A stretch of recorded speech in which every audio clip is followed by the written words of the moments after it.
होत नाहीये। रोहन, तुला थोडंसं 123 थांबवतोय कारण आपण नाशिकमध्ये जावं लागणार आहे। नाशिकमध्ये उमेदवारी अर्ज भरण्यावरून राडा सुरू आहे। आपण नाशिकमध्ये थेट जातो आहोत। नाशिकमधली ही घटना आपल्या समोर येते। उमेदवारी मागे घेण्यावरून नाशिकमध्ये राडे सुरू आहेत। उमेदवारीवरून पण कुठला वैर झालेला नाहीये। आमच्या ते आपसातला विषय आहे। असा कुठलाही काही प्रकार नाही। तुम्ही कुठून लढताय आता? प्रभाग क्रमांक 31 ड मधून। आणि ते कुठून लढत होते? ते पण आधी 30 मध्ये होते, नंतर 31 मध्ये इच्छुक होते। मला माहित पण हा, नव्हतं, आता पण ते आता मला बोलले की मी पण इच्छुक होते। आता ते तुमच्या विरोधात आहेत का? नाही नाही, विरोधात नाही, सोबत असतील। ते माघार घेत आहे? हा, ते माघार घेतात। तुम्ही भाजपकडनं लढताय? हो, भाजपकडनं। तुम्ही त्यांच्यावर दबाव टाकला माघारीसाठी? नाही नाही, त्यांनी ड मध्ये फॉर्म भरलेलाच नाही, SC मध्ये भरलेला आहे, मी ड मध्ये आहे। आमच्या दोघांचा वाद होण्याचा विषयच नाही। हा फक्त मीडियाने उचलून धरण्याचा प्रयत्न केला आहे। तुम्ही स्वतः तिथं तुम्ही स्वतः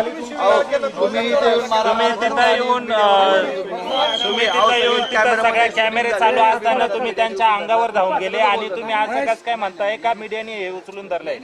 तुम्ही स्वतः त्यांच्या अंगावर जाताना आमच्या कॅमेऱ्यामध्ये आलेले आहे। बघून घ्या, पण तसं काही झालेलं नाही, तसं काहीच झालेलं नाही। तुमचं नाही का नाव कसं? बाळकृष्ण झाला भाई बाबू। आपण या सगळ्या संदर्भात अधिक माहिती जाणून घेण्याचा प्रयत्न करूया। किरण, नक्की हा सगळा काय प्रकार आहे? हे प्रत्यक्ष स्वतः म्हणतायत की मी काही कोणाच्या अंगावर धावून गेलो नाही, मात्र प्रसारमाध्यमांच्या कॅमेऱ्यामध्ये ते अंगावर धावून जाताना चित्रित झालंय। खरं तर नाशिकच्या सिडको येथील महापालिका विभागामध्ये हा संपूर्णपणे वाद हे झालेला आहे। देवानंद फिरारी यांनी अपक्ष उमेदवारी अर्ज दाखल केलेली होती। खरं तर त्यांच्यामध्ये आणि भाजपचे अधिकृत उमेदवार बाळा शिरसाट यांच्यामध्ये हा वाद झालेला आहे। अगदी किरकोळ कारणावरनं ही संपूर्णपणे जे ठाणामारी झालेली आहे आणि या दोघांनाही वेळीच पोलिसांनी हस्तक्षेप करत बाजूला हे केल्याने मोठी जी आहे एकूण जी ठाणामारी हे झालेली नाही, पण किरकोळ म्हणजे संपूर्ण कारणामुळे हा जो आहे तो वाद इथे झाल्याचं आपल्याला बघायला मिळालं। अर्ज आणि आपली उमेदवारी मागे घेण्यासाठी अगदी काही वेळ जे आहे ते शिल्लक राहिलेला आहे आणि त्यामध्ये हे संपूर्णपणे वाद झाल्याचं आपल्याला बघायला मिळतोय।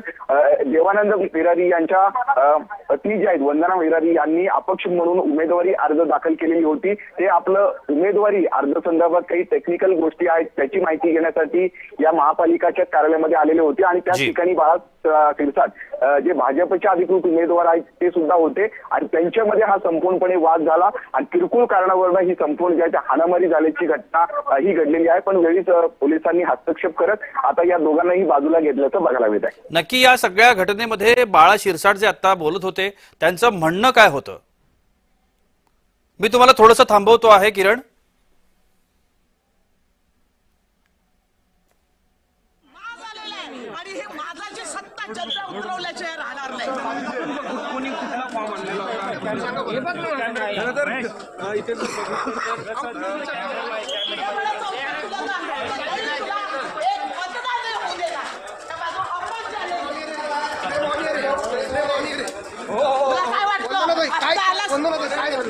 अहो दादा, मी आणि माझे पती माझ्या माघारीसाठी आणि मी ह्यांना तो समोरून आला, लगेच त्यांच्याकडे बघतोय, मी यांना म्हटलं सोडून द्या विषय, लगेच आला पद्धत आहे वागायची उमेदवाराची, ही पद्धत आहे का?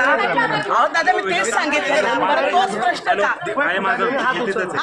लगेच मागून आला आणि यांना धरायला लागल्यावर ते कार्यकर्ते झाले, मी मागून पळाले। कोण आहेत? मालम शिरसाट, बदनाम माणूस आहे, बदनाम, त्याला कोणी मतदान करू नका।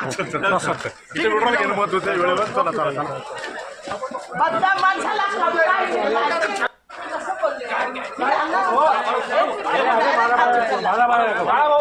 ही पद्धत आहे का मागायची?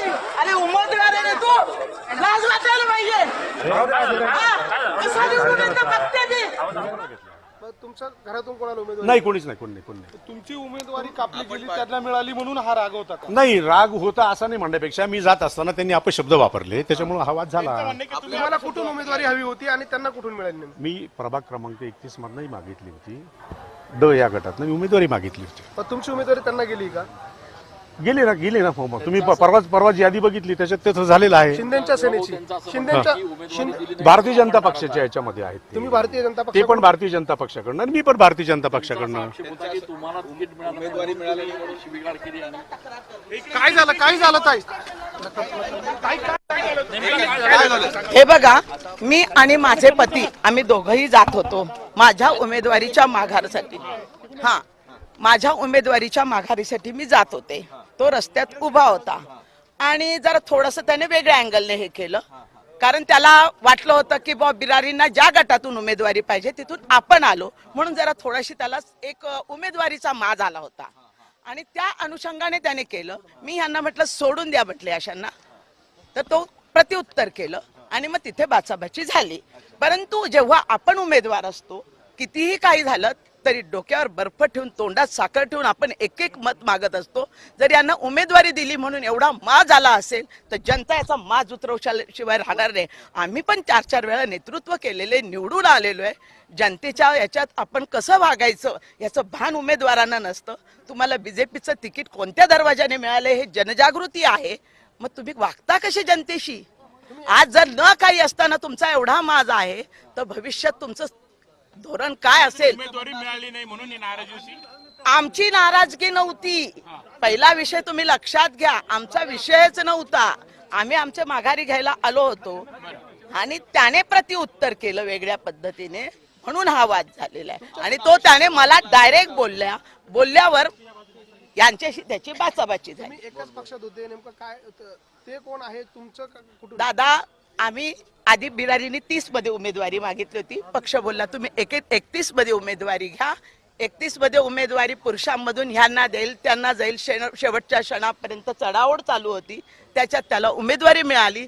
त्याला त्याचा आसुर्य आनंद झाला आणि आसुर्य आनंदासाठी त्याने आज तो आम्हाला खजील कसं होता येईल याचा त्याने प्रत्यय दाखवला आणि त्या प्रत्ययाला मी विरोध केला, म्हणून त्यांनी यांना बचाबाची सुरू केली. कुठला पक्ष होता आणि काय दोन्ही एकच पक्ष? भारतीय जनता पार्टीत आम्ही प्रवेश केलेला होता आणि त्या अनुषंगाने आम्ही तिकीट मागितलेलं होतं.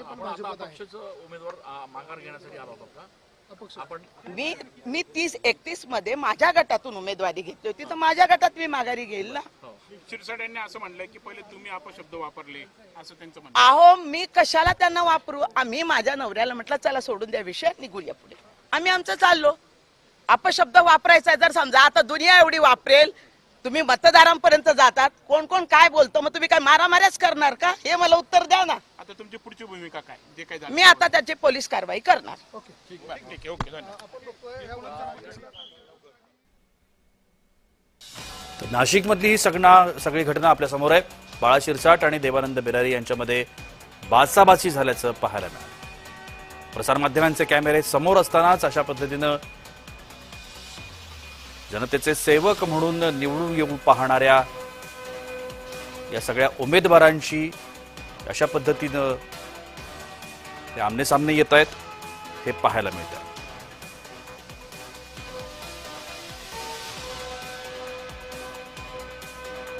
बाळा शिरसाट आणि देवानंद बिरारी यांच्यामध्ये हा राडा झाला.